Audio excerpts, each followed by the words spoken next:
Sony has never met a bad idea for a Spider-Man movie without Spider-Man that they didn't want to make. I mean, 10 years ago, they wanted to make an espionage thriller starring Aunt May. Aunt May, the movie. The Sony Spider-Man universe without Spider-Man is the stupidest of the cinematic universes that we have. Now, I've had fun with a couple of the movies, but making a Spider-Man universe without Spider-Man is obviously a very silly and cynical idea. But which idea for a movie is the stupidest one they've had yet? Today I'm going to rank the Sony Spider-Man Universe ideas for movies from the that's not too bad of an idea to the shockingly stupid. So let's talk about it.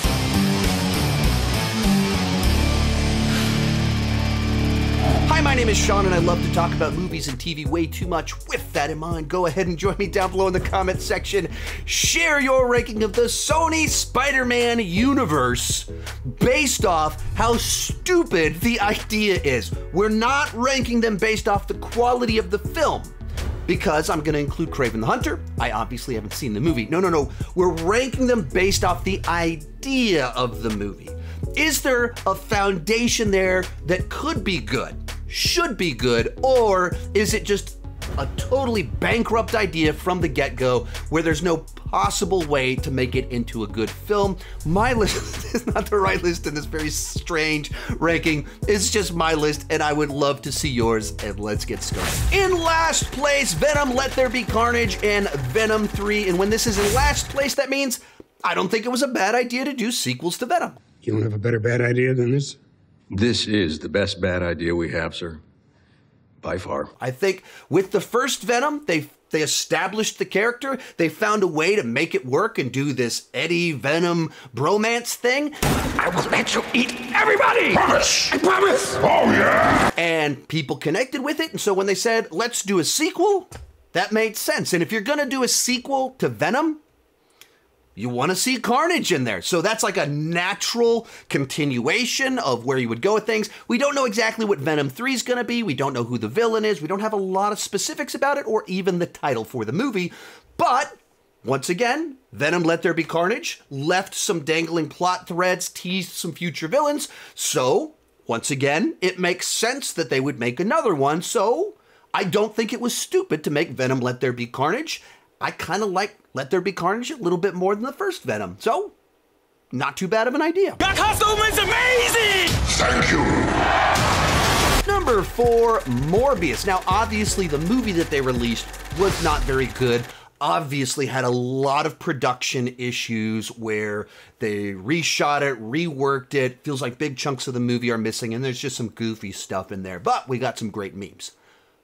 That's not what we're ranking. The question is it possible to make a Michael Morbius standalone film? And I would say, yeah, the character with his backstory of what led him to being this living vampire, I think is a solid setup for a fairly interesting movie that's something different in the comic book genre, where so many of them are big, kind of sci-fi-esque spectacle films, people in battling aliens, CGI suits, all that fun stuff.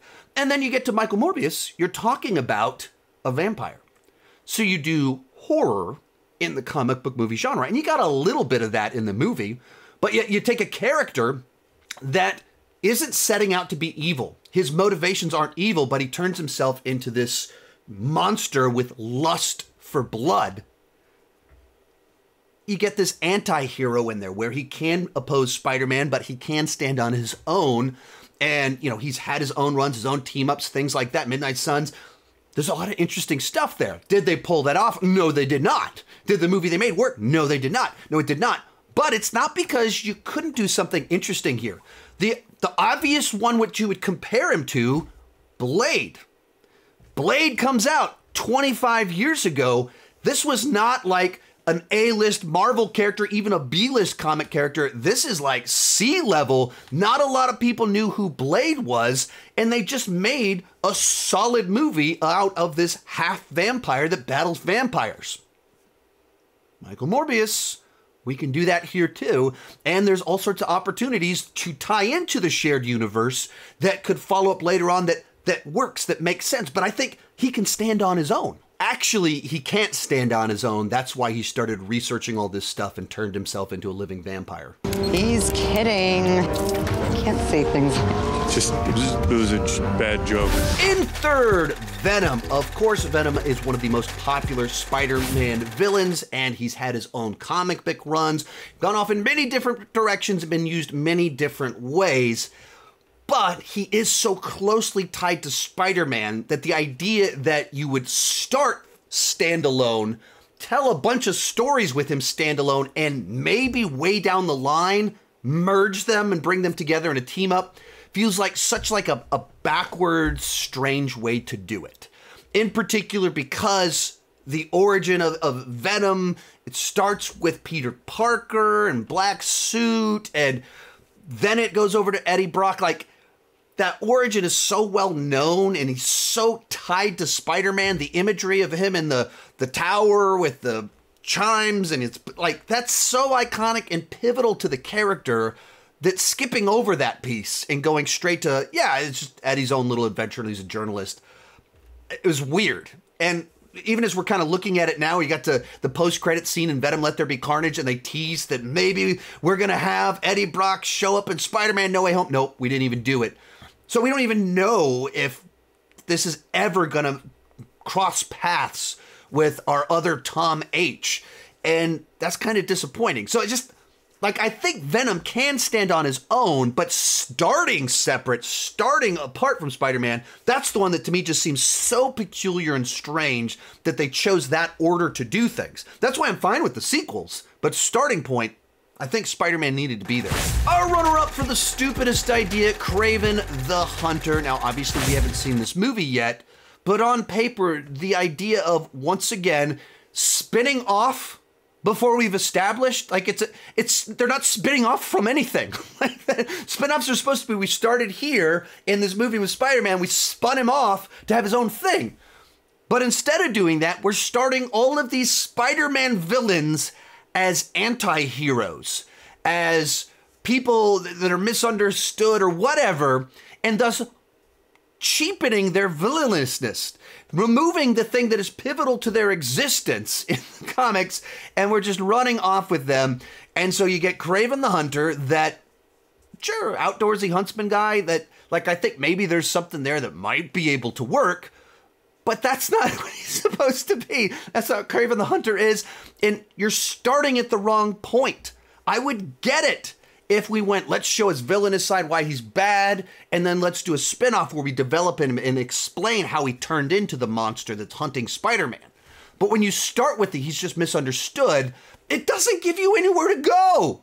You're stuck. And so it's just, they're bad ideas.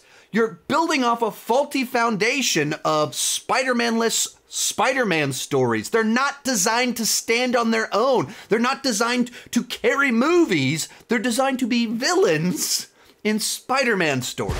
But Sony's magnum opus of bad ideas, it is Madam Web. And potentially, this one might not have fit into this category had this movie been actually about Madam Web and her powers. But it's not. This movie exists to tease Spider-Man and Spider-People. That's the idea of this movie. Like, what if we had a character that is best friends with the Parkers and can see the future, and thus she can see Spider-People in the future, thus teasing characters that we like, thus teasing more interesting projects, but not delivering on any of it.